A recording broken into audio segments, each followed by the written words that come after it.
తప్పకుండా దీనిపైన నేను వెంటనే ఎంక్వైరీ చేస్తాను. ఎఫ్ఐఆర్ వేయండి అని కూడా చెప్పాను. నాకు రక్షణ కల్పించమని చెప్పాను. ఇతర రాష్ట్రాలకు వెళ్తే నాకు గన్‌మెన్ తీసేస్తున్నారు. ఇతర రాష్ట్రాలకు వెళ్ళేటప్పుడు అందరు ఎమ్మెల్యేలు, ఎమ్మెల్సీలు గన్‌మెన్‌లతో వెళ్తున్నారు. నాకేంటి సార్ ఈ అన్యాయం అని కూడా అడిగాను. దాన్ని కూడా స్పందిస్తూ నేను వెంటనే రివ్యూ చేస్తామని చెప్పారు. ఏదేమైనప్పటికీ ఈ జరిగిన అన్యాయాన్ని చట్టం పైన నాకు విపరీతమైన నమ్మకం ఉంది, గౌరవం ఉంది. ఒక న్యాయవాదిగా, ఒక అడ్వకేట్‌గా. అలాగే న్యాయస్థానాల పైన కూడా నాకు గౌరవం ఉంది. న్యాయస్థానాలను ఆశ్రయిస్తాం. చట్టానికి మేము కంప్లైంట్స్ తయారు చేస్తాం తప్ప మీరేదో హెచ్చరికలు చేసి చంపేస్తాం, నరికేస్తాం, అటాక్ చేసేస్తామంటే నేను ఆ భాష మాట్లాడను.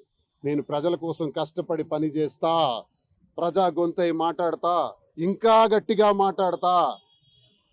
ఉద్యమాలతో నుంచి వచ్చిన నేపథ్యం నాది. అదిరే బెదిరే గుండె కాదు ఇది. మిస్టర్ ధర్మాన ప్రసాద్ కృష్ణదాస్ బుర్రలో పెట్టుకోండి. నాకేదో అటాక్ చేసేస్తామంటే మీ చేత అయిపోతే పోతాం, అటాక్లో పోయినా పర్వాలేదు. నా సాధ్యమైనంత వరకు ఒక్కడిని ఎదుర్కొంటాను. నాకు చాలా మంది రాత్రి చెప్పారు, మీ వెనక ఒక 20-30 కార్లతో వస్తాను. ఎన్ని రోజులు వస్తారు, ఎంతమంది వస్తారు? ఒక్కడిని నేను ఎదుర్కోవాలి. కాబట్టి ఒక్కడిని నేను వెళ్తా, ఏం పర్వాలేదని చెప్పాను. నేను ఒక్కడిని ఎదుర్కొంటాను.